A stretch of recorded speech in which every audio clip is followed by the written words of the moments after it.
Factory. Dan kalau kita lihat sendiri, Mars Electric bakal menjadi satu tempat yang memiliki blue zone. Tapi kali ini bakal ada fight yang udah terjadi. Tembak-tembakan sudah berlangsung nampaknya Bigan. Dimana udah satu orang yang knockdown. Dan kali ini kita bisa langsung saksikan bahwa tim Galaxio bakal menyambut teman-teman dari West Bandit di daerah Clock Tower. Yes, masih bakal menjadi perebutan sebuah area di Clock Tower dari kedua tim. Yang mana sebetulnya tim Galaxio sudah berhasil untuk mendapatkan area tertinggi dari area Clock Tower tersebut. Yang jadi sulit adalah ketika misalkan dari West Bandits mereka ingin benar-benar menguasain area dari Clock Tower-nya itu sendiri, mereka punya PR untuk maju ke area terbuka, yang mana area terbuka tersebut pastinya sudah akan dijaga ketat oleh anak-anak dari tim Galaxio. Tapi Anaf di sini sudah mulai tertembak dari arah sisi yang lain, sementara rekan-rekan dari tim Galaxio sambil menjaga pergerakan dari tim West Bandits, mereka juga masih harus mencari lootingan yang pas untuk bisa bertahan kalau misalkan dari West Bandits mereka ingin benar-benar commit fight di awal di area Clock Tower. Ya, dan kalau ngomongin dari segi resource sendiri ya, menurut gue yang lebih diuntungkan dari teman-teman Galaxio. Karena Clock Tower sendiri di bagian atas itu bakal lebih banyak resource ya, ketimbang yang berada di pinggiran ya, Bigan. Ya.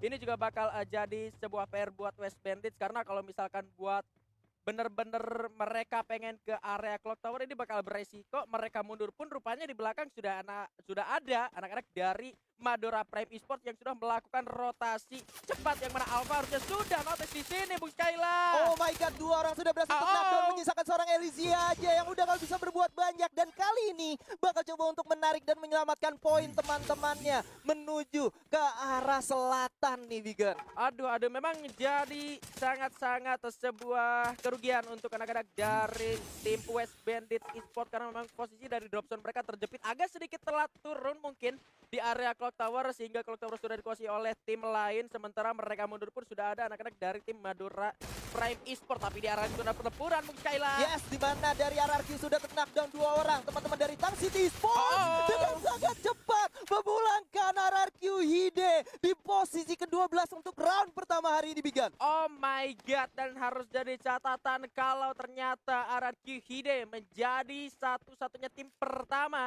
yang harus tereliminasi di perdananya Free Fire Master League Season 5 Divisi 1 ini bergulir.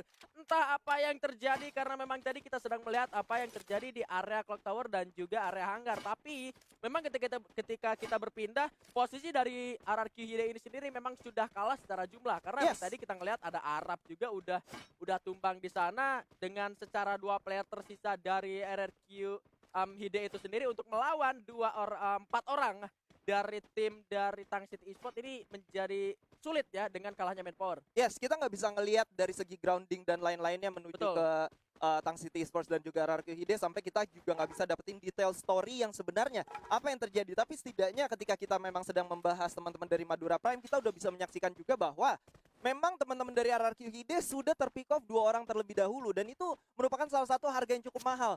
Ngomongin mungkin mereka baru melakukan rotasi pertama mereka, karena kalau kita lihat drop zone mereka sebenarnya ada di daerah Poci, dan ketika mereka melakukan rotasi kedua yaitu checkpoint di daerah hanggar, mereka harus bertemu dengan teman-teman dari Tang City Esports. Ya, itu dia. Tapi tadi gue sempat ngelihat pergerakan dari Madura Prime Esports sendiri setelah berhasil mendapatkan 3 atau 2 player dari 2 player dari West Bandits. Mereka sepertinya sadar kalau misalkan mereka melanjutkan perjalanan ke area Clock Tower, di Clock Tower ini udah ada orang. Tapi pergerakan dari Madura Prime Esports sendiri, mereka nggak mau gerak ke arah yang udah pasti ada orangnya. Betul. Mereka masih bisa ada kesempatan buat ngeluting dulu area Rimnam Village, yang mana tadi memang nggak ada orang ke arah sana, cuma ada 1 orang sisa dari player West Bandits itu sendiri. Ini artinya dengan apa yang kita lihat yang dipertontonkan oleh anak-anak dari Madura Prime Esports sendiri, mereka sepertinya tidak akan bermain terlalu agresif untuk di awal-awal ya. Iya, tapi setidaknya kali ini dari West Bandits sendiri, Elysia berhasil melakukan reviving ke arah 1 orang aja, yang artinya jumlah mereka bakal bertambah 1 lagi. Tapi ngomongin tentang teman-teman dari Madura Prime, menurut gue merupakan salah satu kesempatan yang luar biasa mereka dapatkan. Gue yakin ini semata-mata bukan karena mereka kebetulan aja, Bigan. Iya. Mereka pasti memang sudah memperhitungkan semuanya,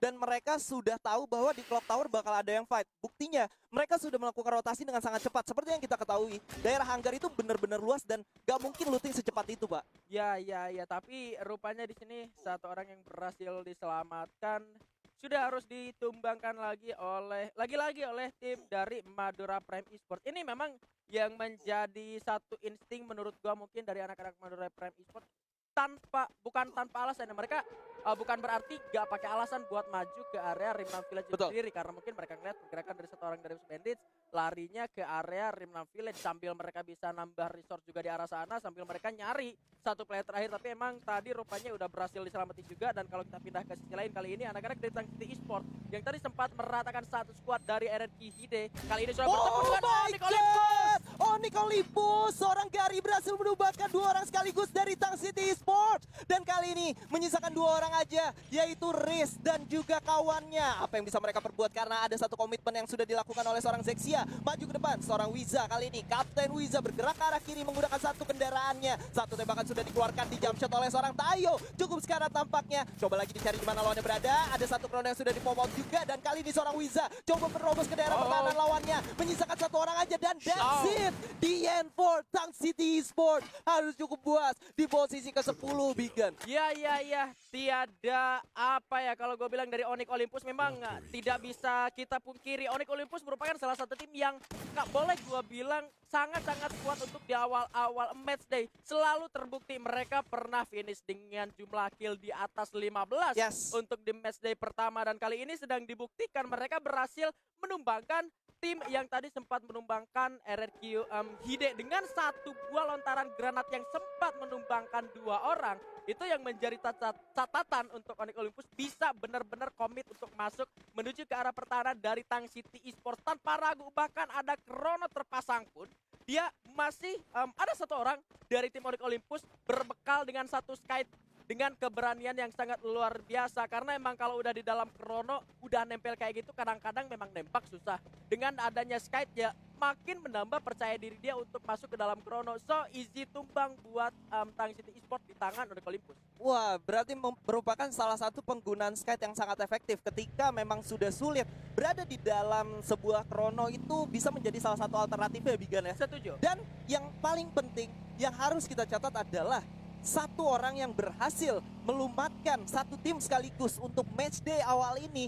Dan menjadi orang yang pertama adalah seorang Gary. Dengan 4 poin eliminasinya menumbangkan teman-teman dari Tang City dengan sangat bersih. Nah, bersih memang tanpa terculik satupun. Karena memang secara perlawanan dari Tang City Esports tuh ini udah kurang 2 player. Betul. Karena memang tadi satu lontaran granat tuh udah nggak ada perlawanan. Karena memang gua rasa nggak disangka-sangka juga Tang City mungkin sadar atau enggak, tapi dengan datangnya lontaran granat tiba-tiba ini tidak lepas dari informasi yang diterima oleh anak-anak dari tim Onyx Olympus. Yes, itu dia. Karena Onyx Olympus juga ketika mereka melakukan setup granat sendiri, harusnya mereka udah tahu posisi dari lawannya berada di sebelah mana ya, Bigan. Betul. Dan kali ini kita bakal berpaling sedikit, di mana tim Galaxio ternyata bakal bertemu dengan teman-teman dari RBL, di mana Amerta berhasil mendapatkan satu orang matchday kali ini. Posisi menjadi sangat menguntungkan untuk Rebellion karena kondisinya 3 lawan 4, di mana teman-teman dari Galaxio bakal coba untuk bertahan dari gempuran. Heyu coba untuk melakukan medikasi terlebih dahulu, tapi dari kejauhan ada Justin yang bakal coba menjadi orang ketiga dan memanfaatkan situasi yang sedang terjadi. Sementara itu Mr. Home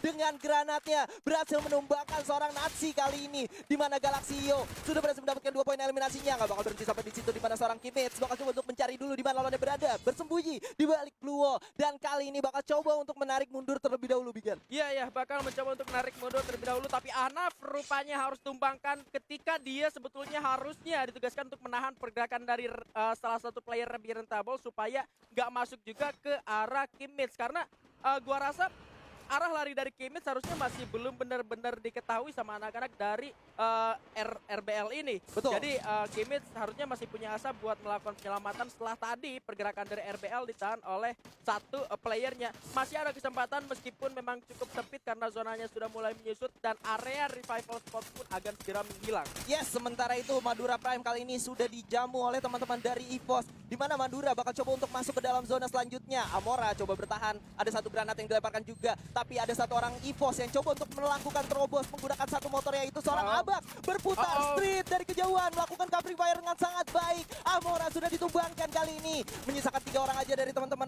MPX dan nampaknya Abak gak bakal berhenti sampai di situ aja. Abak coba untuk masuk ke dalam dan Nastic menjadi santapan selanjutnya, menyisakan 2 orang aja dari teman-teman Madura Prime. Sementara itu EVOS yang masih cukup lengkap 3 orang bakal coba untuk melakukan komit ke arah atas, di mana Mr. 05 bermain lebih sabar lagi dan justru menyisakan seorang Nothing kali ini. Dan itu dia, Madura Prime cukup puas di posisi ke-9 dan EVOS Divine menyisakan 2 orang aja, Bigan. Iya, menyisakan 2 orang karena memang tadi beberapa playernya juga udah terculik ketika mereka benar-benar melakukan war di area yang sangat-sangat terbuka, agak sedikit terkikis juga oleh zona, dan gua ngeliat juga posisi dari tim EVOS Divine ada yang berjauhan sedikit. Abax juga dia memisahkan diri, tapi peran dari Abax juga ini sangat-sangat membantu tim EVOS Divine bisa mengeliminasi satu squad dari tim Madura Prime Esports. Tapi kalau gue lihat tadi mereka hanya dapat 3 poin eliminasi. Ini artinya ada salah satu player dari MPX ini tereliminasi karena zona, atau mungkin tadi sempat ke revive, gak keburu medkitan lagi,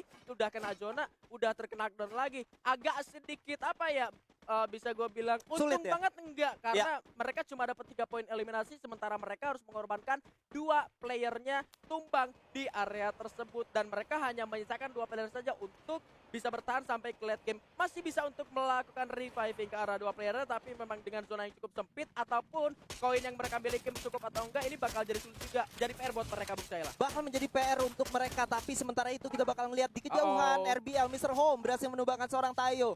Bahkan berhasil di secure killnya kali ini, Bigan. Tidak menjadi satu kondisi yang cukup baik untuk teman-teman dari Onyx yang sudah bermain gemilang di early game, karena mereka diapit oleh 2 tim sekaligus. Ada teman-teman dari First Riders dan juga Red Bull Tabor ya, Rebellion Tabor, RBR Tabor. Ya, yes, dan kali ini posisi dari tim Onyx Olympus masih berada dalam zona, sementara Gare dengan satu lemparan granatnya hampir saja bisa mengenai ke arah Joker. Kalau misalkan tadi nggak pakai motor bisa saja, karena itu udah jauh banget lemparan granat dari seorang Gare. Tapi dari kedua tim ini masih ada di samping zona. Sebetulnya mereka masih bisa sama-sama bertahan. Begitupun dengan RBL yang masih berada di zona selanjutnya. Tapi setelah update kayak gini harusnya mereka ya mau nggak mau mereka harus segera menyelesaikan fight ini sebelum zonanya menyusut, atau mereka bisa sama-sama masuk ke dalam zona selanjutnya untuk bisa war di pertengahan jalan. Tapi kalau gua ngelihat pergerakan dari tim Onyx Olympus sepertinya akan lebih fokus untuk melepaskan penyerangan ke arah dari tim First Rider, Bung Syahla. Yes, lebih mengarah ke arah teman-teman dari First Rider, karena mereka tahu kondisi yang tidak diuntungkan dimiliki oleh teman-teman dari FR sendiri, karena memang FR berada di pinggir zona yang dimana mereka bisa melakukan komik dengan seorang Joker yang coba melululantakan pertahanan lawannya, kali ini menggunakan satu motor, tapi dari kejauhan Onyx bisa juga tidak mau membuangkan dengan secara sia-sia kesempatan yang dia miliki, karena granat juga sudah dilempar oleh seorang Gary kali ini. Darkol juga menyusul di sana. Oh my god, connect ke arah 2 orang walaupun masih belum menghasilkan, tapi masih cukup bagus karena seorang Darkol sudah berhasil di pick off menggunakan penggunaan granat yang sangat bagus kali ini, Bigan. Ada Mr. 05 juga di arah lain, harus ada tumbang, di artinya dari EVOS Divine hanya menyisakan 1 orang saja. Masih belum bisa dikomit karena memang secara jumlah player dari tim Onyx Olympus kalah 1. Begitupun dengan First Rider, karena kali ini Souzanya harus sudah ditumbangkan, bakal sudah diselamatkan, tapi Jokernya sudah mulai masuk kali ini dengan vehicle-nya dengan cukup percaya diri. Di arah lain ini juga berhasil mendapatkan seorang Abax. Jokernya berputar lagi ke belakang. Akankah 2 orang dari First Rider bisa diselamatkan dengan kondisi yang sangat sulit, tapi Joker pun harus sudah tumbang, menyisakan Lozi sendirian yang harus berlari untuk masuk ke dalam zona selanjutnya, Bung Syahla. Yes, di mana teman-teman dari Onyx Olympus bertahan dan menyerang dengan sangat baik. Skimits menumbangkan 2 orang dari RBL sekaligus, dan kali ini Onyx gak bakal tinggal diam karena mereka bakal bergerak ke daerah bawah untuk masuk ke dalam zona selanjutnya. Dan ternyata Red Bull Rebellion Tabor berhasil ditumbangkan begitu saja. Sementara itu Iko bakal duel dengan teman-teman dari SAS. Udah ada satu granat yang dilemparkan juga. Jump shot tiba dengan double vector yang berhasil menumbangkan seorang Nathan. Dan kali ini Dodge gak bakal tinggal diam karena teman-teman sudah berada di depan, menyisakan 2 orang dari teman-teman SAS. Dan itu dia DM. Ses Alpha yang harus ditumbangkan, begitu dari tim EVOS Divine, begitu komit. Pergerakan dari tim Eco Esports ada yang terculik tapi masih bisa untuk diselamatkan. Di arah lain juga kali ini dari tim GPX ada 2 orang yang tumbangan, tapi pergerakan Wings tidak ternotis oleh salah satu player dari tim Galaxial, sehingga kali ini Dir dan juga seorang Justin masih bisa diselamatkan. Tapi Wings kali ini sudah memantau menuju ke arah atas. Ada 4 player yang masih lengkap dari tim Eko Esports bertahan dengan cukup kuat setelah berhasil mengeliminasi satu squad juga di arah sana tanpa tertulis satupun. Ini benar-benar bakal jadi cuan untuk anak-anak dari tim Eko Esports. Sementara kalau kita lihat di arah atas juga masih ada tim Onyx Olympus. Ada clue juga yang dinyalakan, ini menjadi informasi yang sangat-sangat sempurna harusnya untuk dari GPX, tapi sempat ada granat yang masuk. Ini artinya bakal jadi sebuah informasi kalau di bawah ada orang, karena Wings sudah berhasil ditumbangkan oleh Dut. Lagi-lagi Dut dengan granatnya, Bung Skyla. Oh my god, lagi-lagi Dudes mulai berulah kali ini di mana GPX 18 Deer berhasil menumbangkan lawannya, dan kali ini hanya tersisa 2 tim yang masih cukup lengkap, yaitu Iko dan juga Onyx, di mana Onyx masih menjadi kill leader sementara. Dan sementara itu kita sudah melihat bagaimana teman-teman dari Onyx Olympus coba untuk melakukan satu firing dan juga tapping ke arah teman-teman dari Iko yang sedikit terpojokkan kondisinya kali ini, Bigan. Ya, dengan 3 tim tersisa kali ini, Zona akan segera menyusut. Sempat ada hantaman deras ke arah Dut kali ini. Satu orang bocil yang selalu berulah dengan ledakan-ledakannya. Ada Kucai juga di arah surah ditumbangkan, yang kali ini harusnya masih bisa untuk diselamatkan, tapi spray terus dilakukan sampai akhirnya Koja dan Kucainya harus ditumbangkan di balik sebuah dua wall yang dipasang. Akan ada upaya penyelamatan, tapi Gare sudah sangat komit untuk masuk ke arah depan. Wizard sudah ditumbangkan oleh Justin dari arah sebelah kiri. Wizardnya harus diselamatkan, tapi Kiba kali ini bakal mengancam ke arah pertahanan dari tim Onyx Olympus ke arah atas. Dutsnya masih sehat walafiat, masih ada pelontar, tapi Kiba harus tertumbang. Ada 2 headshot diberikan oleh anak-anak dari tim Onyx Olympus. Jixia pun sudah tertembak, tapi Wizardnya harus sudah terpulangkan menuju ke arah lobby, yang mana kali ini ada Dir yang berhasil didapatkan oleh seorang Duts. Satu buah satu orang kali ini bakal cuma dihancurkan glualnya. Langsung saja untuk melakukan ending. Masih cukup lengkap dengan 4 orang dari tim Eko Esports, meskipun beberapa kali sempat ditumbangkan, tapi kali ini hal yang sulit akan didapatkan oleh tim Onyx Olympus beserta dengan GPX, karena Garengnya sudah tumbang. 1 lawan 4 dan Dede menjadi buyah untuk Eko Esports. Oh my god, congratulations for Iko Esports, di mana mereka menjadi